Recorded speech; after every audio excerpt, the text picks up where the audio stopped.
أعوذ بالله من الشيطان الرجيم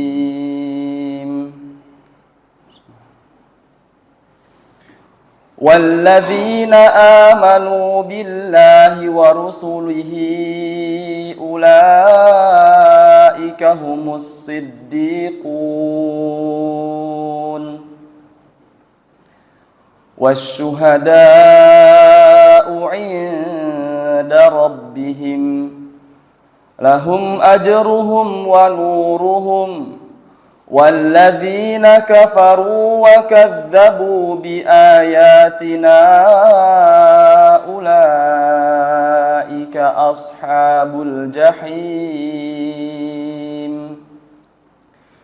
اعلموا أنما الحياة الدنيا لعب ولهو وزينة وتفاخر بينكم وتكاثر في الأموال والأولاد كمثل غيث أعجب الكفار نباته ثم يهيج فتراه مصفرا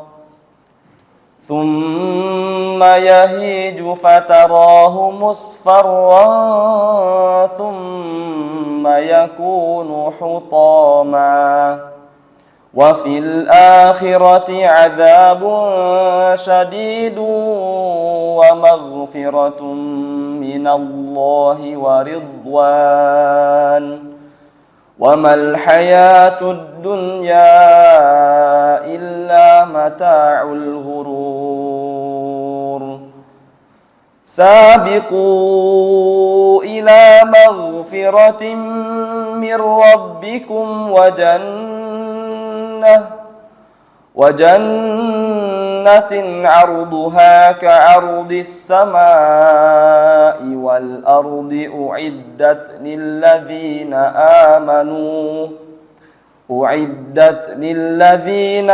آمنوا بالله ورسله ذلك فضل الله يؤتيه من يشاء والله ذو الفضل العظيم صدق الله العظيم. Assalamualaikum warahmatullahi wabarakatuh.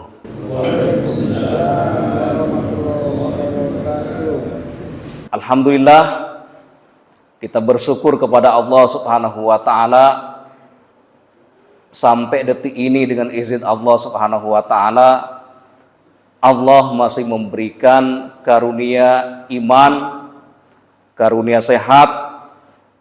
Bapak dan Ibu sekalian, pada pagi ini kita akan melanjutkan kajian kitab Nuzhatul Muttaqin, dan kesempatan ini saya akan membaca dan membahas babu birril walidaini wasilatul arham. Bab pentingnya berbakti kepada kedua orang tua dan menyambung tali silaturahmi sesama kaum muslimin. Allah Subhanahu wa taala berfirman, A'udzu billahi minasy syaithanir rajim. Wa'budullaha wa la tusyriku bihi syai'a wa bil walidaini ihsana wa bizil qurba wal yatama wal masakin wal jari dzil qurba wal jaril junub was-sahibi bil jambi wabnis sabil wa ma malakat aymanukum. Bapak dan Ibu sekalian yang dirahmati oleh Allah Subhanahu wa taala, Allah Subhanahu wa taala berfirman dalam surat An-Nisa ayat 36, wa'budullaha wala tusyriku bihi syai'a. Di dalam surat An-Nisa ayat 36 ini ada perintah yang sangat penting dan larangan yang sangat penting untuk kita tinggalkan. Perintah yang pertama, Bapak dan Ibu sekalian, wa'budullaha, beribadahlah kalian hanya kepada Allah Subhanahu wa taala. Ibadah di sini tentu maknanya bukan hanya makna yang sempit. Ibadah di sini tentu maknanya terkait dengan ibadah mahdho dan ibadah gairu mahdho.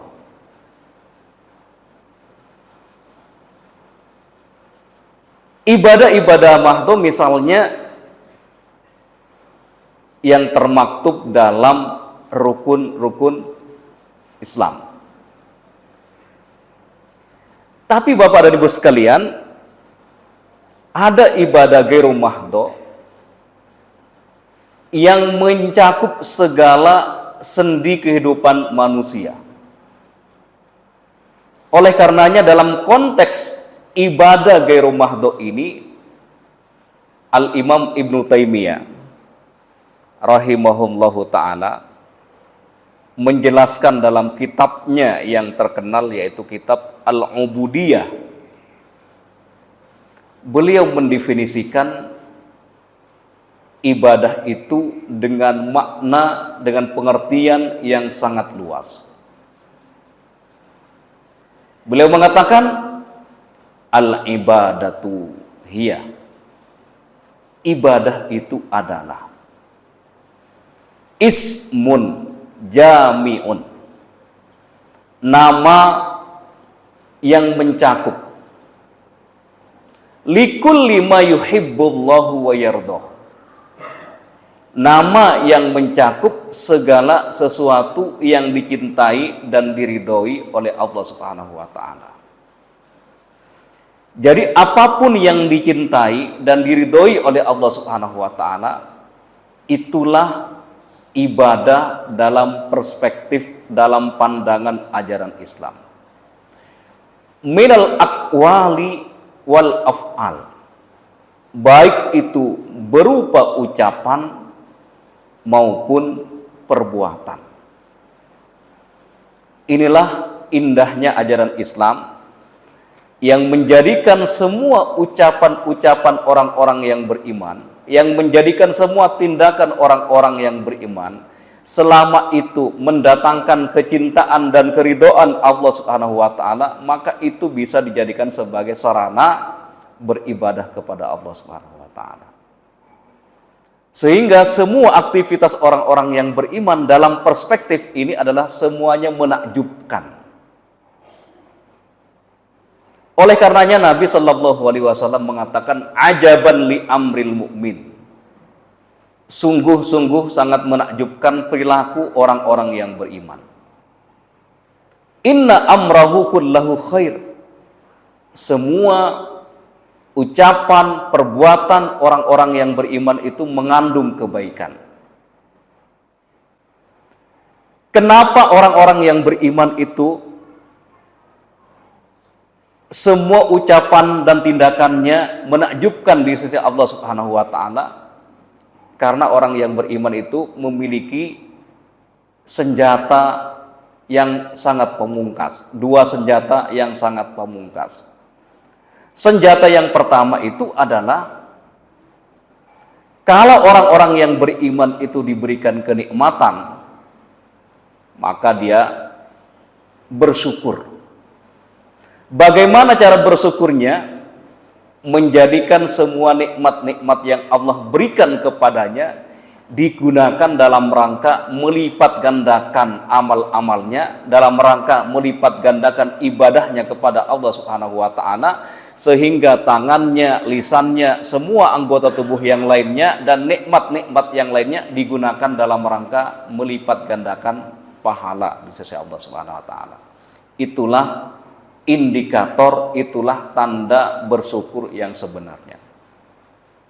Tapi di sisi yang lain, orang yang beriman itu punya senjata yang kedua, yaitu sabar ketika ditimpa berbagai macam musibah, ketika diuji oleh Allah Subhanahu wa taala dengan berbagai hal yang membuat dirinya sulit di dunia ini, yaitu musibah. Dalam konteks inilah wajar Allah Subhanahu wa taala memberikan kabar gembira kepada orang-orang yang sabar. Wa basyiris sabirin, beri kabar gembira kepada orang-orang yang sabar. Alladzina idza asabatuhum musibah, yaitu orang-orang yang ketika mendapatkan musibah, ucapan yang pertama keluar dari orang-orang yang sabar itu adalah qalu inna lillahi wa inna ilaihi raji'un. Jadi Bapak dan Ibu sekalian yang dirahmati oleh Allah Subhanahu wa taala, dalam surat An-Nisa ayat 36 tadi,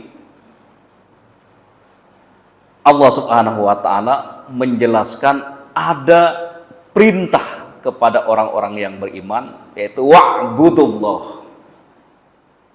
Beribadahlah kepada Allah Subhanahu wa taala. Maksudnya, jadikanlah hidup kita, pengorbanan kita, pemikiran kita, ucapan kita, tindakan kita, semuanya dalam rangka lil ibadati. Semuanya kita jadikan sebagai wasilah beribadah kepada Allah Subhanahu wa taala. Tentu ketika ada perintah pasti ada larangan. Oleh karenanya misi manusia diciptakan ke muka bumi ini adalah untuk beribadah. Ayatnya sangat terkenal karena sering dibaca oleh kaum muslimin, yaitu surat Az-Zariyat ayat 56. Wa ma khalaqtul jinna wal insa illa liya'budun. Nggak perlu diterjemahkan, saya yakin semuanya udah paham. Intinya manusia dan jin diciptakan oleh Allah Subhanahu wa taala dalam rangka beribadah. Bapak dan Ibu sekalian yang dirahmati oleh Allah Subhanahu wa taala, setelah Allah Subhanahu wa taala memberikan perintah yang tegas kepada orang-orang yang beriman untuk beribadah, tapi ada larangan yang keras. Wala tusyriku bihi syai'a. Wala tusyriku bihi syai'a. La di sini namanya la nahi. La yang maknanya larangan tegas. Wala, janganlah sekali-kali. Tusyriku bihi syai'a, kalian menyekutukan Allah Subhanahu wa taala. Di antara tujuan agama, di antara tujuan syariat diturunkan ke muka bumi ini adalah dalam rangka hifzu ad-din, menjaga, melindungi agama. Jadi ketika Allah Subhanahu wa taala menurunkan syariat ke muka bumi ini, goyah kubronya, tujuan utamanya adalah hifzu ad-din, melindungi dan menjaga agama. Bagaimana cara Allah Subhanahu wa taala menjaga agama ini? Ya tentu dengan ibadatullah, dengan cara beribadah kepada Allah Subhanahu wa taala, wa adamul isyraki billah, dan juga tidak menyekutukan Allah Subhanahu wa taala. Bapak dan Ibu sekalian yang dirahmati oleh Allah Subhanahu wa taala. Kita sering mendengar wasiat-wasiat takwa dari para mubalik, dari para dai. Intinya takwa itu kan mengerjakan yang Allah perintahkan dan meninggalkan yang dilarang. Terkadang di antara kaum muslimin itu lebih mudah mengerjakan apa-apa yang Allah perintahkan, tapi lebih sulit meninggalkan apa yang dilarang. Bapak dan Ibu sekalian,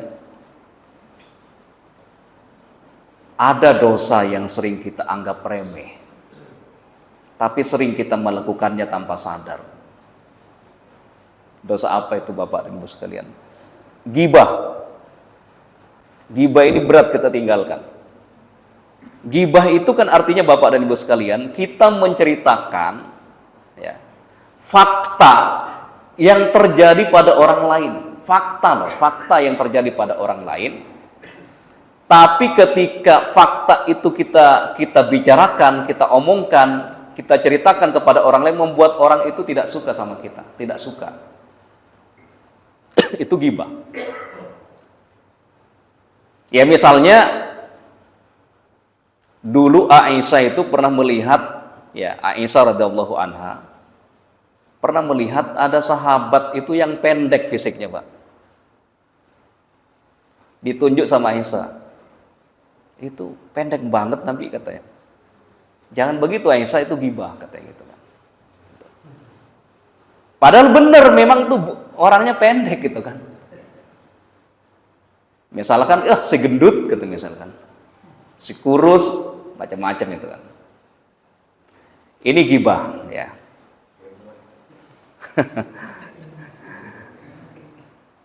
Ya. Nah, Bapak dan Ibu sekalian yang dirahmati oleh Allah Subhanahu wa taala, tapi ada ghibah yang dibolehkan juga, Pak. Ada ghibah yang dibolehkan. Misalkan ada seorang istri mengadukan kezoliman yang dilakukan oleh suaminya kepada seorang hakim, itu boleh. Pak Hakim, saya sudah tidak kuat bersama suami ini. Tiap hari saya dimaki-maki, dipukuli, ya itu boleh Pak. Itu ghibah juga kan? Atau misalkan ada maling di komplek ini, kita laporkan ke polisi. Ini ada tetangga yang nyolong duit saya 10 juta tadi malam itu kan. Ini sudah ada videonya, ada kameranya. Apa sudah saya rekam tadi malam? Atau sudah ada CCTV-nya? Itu boleh. Ghibah yang dibolehkan. Ya. Oleh karenanya dulu ya ada seorang pasangan suami istri yang datang kepada seorang hakim. Datang kepada seorang hakim. Suami istri ini ceritanya ingin menggugat cerai, ingin melakukan perceraian karena sudah merasa tidak cocok. Sudah merasa tidak cocok antara suami istri. Tapi ada kisah yang menarik Bapak dan Ibu sekalian tentang kejujuran atau keberpihakan seorang hakim kepada hati nuraninya. Apa yang terjadi? Ketika suami istri itu datang Bapak dan Ibu sekalian, ternyata dalam pandangan hakim, ya wanita yang datang bersama suaminya itu dalam pandangan hakim tuh kok cantik ya katanya gitu loh. Cantik banget nih orangnya gitu kan. Ya, merasa cantik gitu kan. Dalam pandangan hakim tuh cantik gitu kan. Supaya hakim itu tidak merasa subjektif dalam memutuskan perkara yang ditanganinya. Bayangkan dalam pikiran hakim itu wanita si cantik itu tadi itu yang akan bercerai dengan suaminya. Kira-kira apa yang terjadi, Pak? Kalau saya misalkan sebagai seorang hakim, di depan saya ini ada seorang istri dan suaminya akan bercerai, dan saya suka kepada wanita tersebut. Kira-kira keputusan saya apa, Pak? Ceraikan saja ini orang ini, nanti saya nikahin. Tapi yang hakim itu dia punya firasat. Kata hakim, hari ini, sejak ini, untuk sementara waktu, ya, sidang ini saya skor sekitar 2 atau 3 jam. Saya skorsing dulu, ya. Sidang ini 2 jam sampai 3 jam. Saya izin pulang ke rumah dulu. Saya izin pulang ke rumah. Akhirnya sidang itu diskor 3 jam. Hakimnya pulang ke rumah untuk menyelesaikan hajatnya, Pak. Untuk menyelesaikan hajatnya. Ini bagi yang punya istri, ya.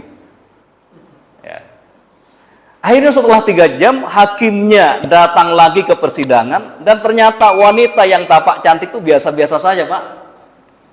Akhirnya baru sidang dilanjutkan. Nah, itu kan. Nah, artinya Bapak dan Ibu sekalian, Nabi memberikan petunjuk, kalau para suami melihat sesuatu yang mengagumkan di jalan, pulang dulu aja ke rumah, selesaikan, habis itu berangkat lagi.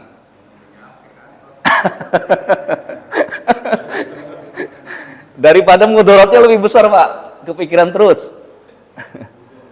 Bahaya lebih di jalan nggak konsentrasi, naik motor, naik mobil gitu kan. Pulang dulu aja, izin terlambat. Ada situasi darurat yang perlu diselesaikan gitu kan. Nah, itu. Nah, Bapak dan Ibu sekalian yang dirahmati oleh Allah Subhanahu wa taala, kembali kepada surat An-Nisa ayat 36. Wa'budullaha wa la tusyriku bihi syai'a. Ini dalam konteks ajaran Islam, yaitu perintah tegas untuk beribadah kepada Allah dan meninggalkan syirik. Inilah yang disebut dengan dimensi hablum minallah, hubungan secara vertikal dengan Allah Subhanahu wa taala.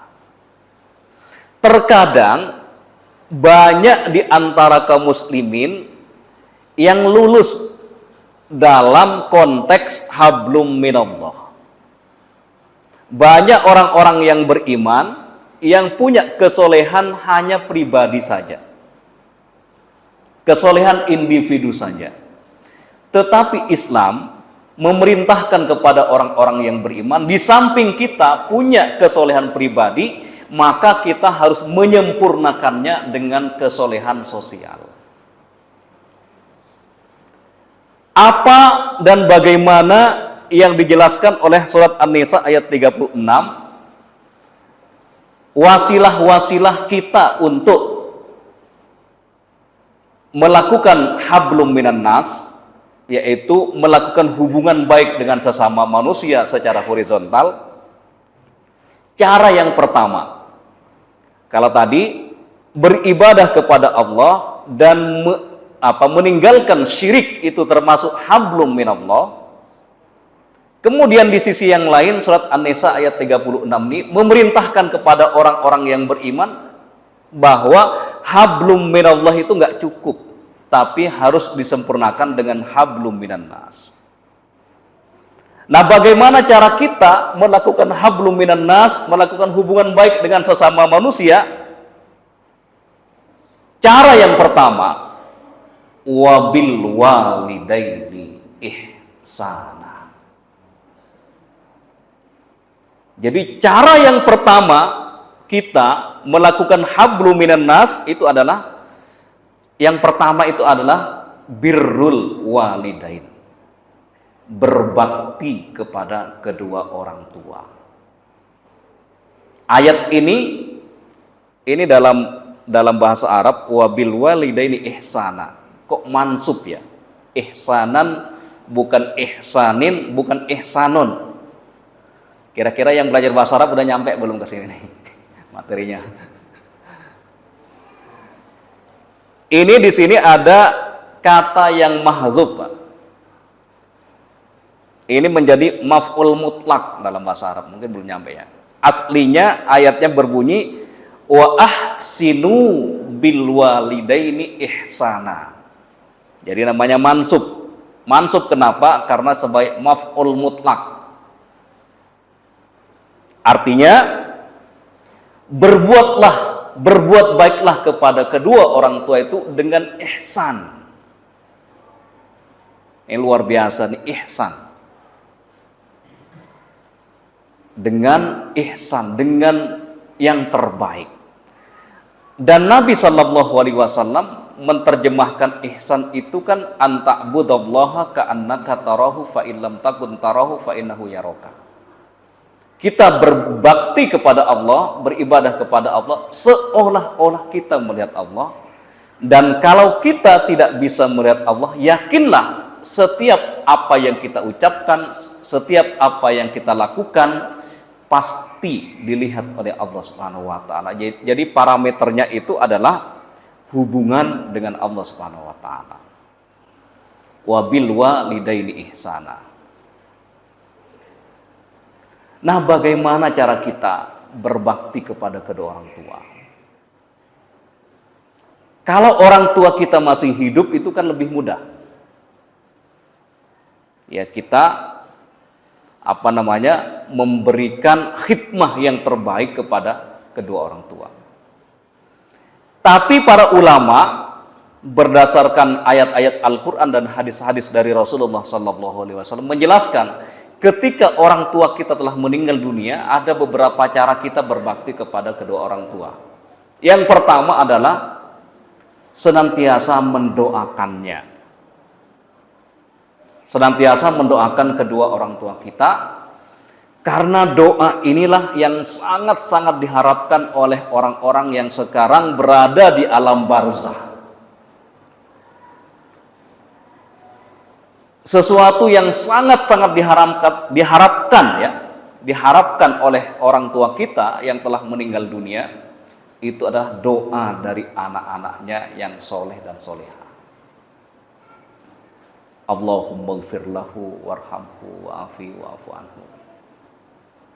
Tapi barangkali kita lupa kadang-kadang, Pak ya. Kadang-kadang mungkin lupa karena terburu-buru kadang-kadang dalam berdoa kan. Yaitu mendoakannya. Dan yang kedua, Bapak dan Ibu sekalian, ya, cara kita berbakti kepada kedua orang tua yang telah meninggal dunia adalah tetap menyambung tali silaturahmi dengan sahabat-sahabat dari orang tua kita. Misalkan dari orang tua kita yang telah meninggal itu punya sahabat yang masih hidup, kita sebagai anaknya itu wajib ya, atau dianjurkan untuk tetap bersahabat dengan sahabat-sahabat orang tua. Karena ketika kita tetap bersahabat dengan sahabat-sahabat orang tua itu kan menyambung tali silaturahmi, dan tetap pahalanya itu akan mengalir kepada orang tua. Karena orang tua itu kan memulai persahabatan dengan persahabatan lillahi ta'ala. Kemudian ketika kita melanjutkan kebaikannya, maka kebaikannya itu pahalanya mengalir kepada orang tua kita. Karena orang tua kita termasuk pelopor dalam kebaikan. Man sanna fil islami sunnatan hasanatan falahu ajruha wa ajru man amila min ba'dihi min ghairi ayyanqusa min ujurihim syai'an. Barang siapa yang menjadi pelopor kebaikan, barang siapa yang menjadi pelopor kebaikan, maka dia mendapatkan pahala dari kepeloporannya itu dan mendapatkan pahala dari orang-orang yang mengikutinya tanpa mengurangi pahala sedikit. Jadi Bapak dan Ibu sekalian, kalau kita punya legasi atau legasi kebaikan, warisan kebaikan, dan warisan itu tetap dilanjutkan oleh orang-orang yang masih hidup, maka pahalanya akan mengalir kepada kita yang telah meninggal dunia nanti ya, sampai hari kiamat.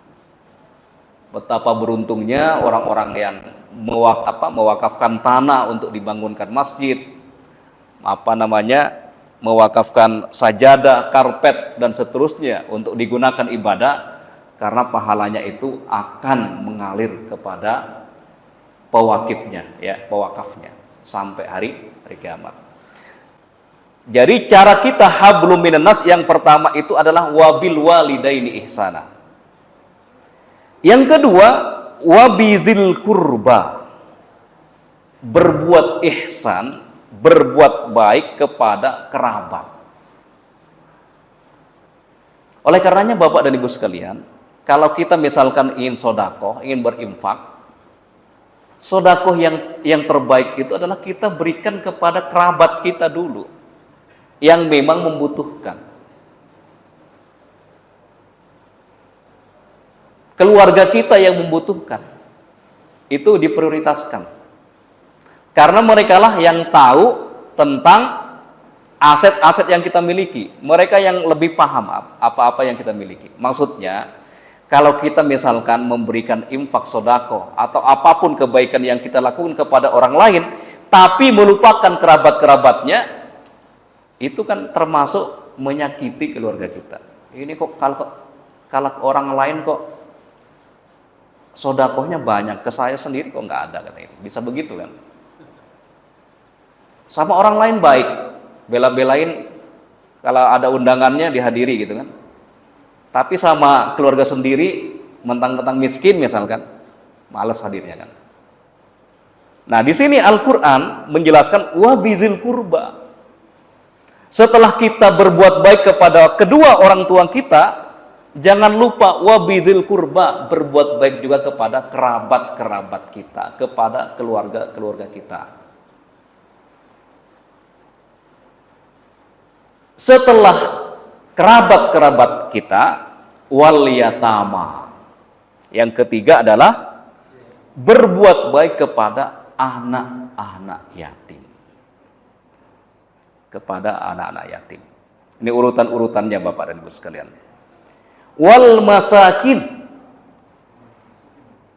Yang keempat adalah berbuat ihsan, berbuat baik kepada orang-orang miskin. Berbuat baik kepada orang-orang miskin. Tapi standar miskin ini parameternya, ukurannya berbeda-beda, Pak ya. Tapi kalau kita menggunakan pandangan mazhab Hanafi, Pak, kita ini barangkali miskin semuanya, Pak. Kalau kita menggunakan pandangan mazhab Hanafi. Karena mazhab Hanafi menjelaskan definisi miskin itu standarnya ini Pak, tinggi Pak.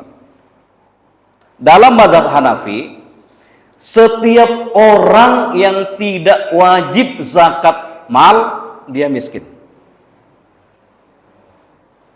Jadi setiap muslim yang tidak memenuhi syarat untuk membayar zakat mal, dia miskin semuanya Pak, dalam pandangan mazhab Hanafi. Coba Pak, zakat mal itu nisabnya berapa Pak? Nisabnya 85 gram emas. 85 gram emas. Haulnya setahun kan? Artinya kalau kita dalam setahun itu hanya punya tabungan 80 juta, itu masih miskin Pak. Karena belum kena nisab bayar zakat mal.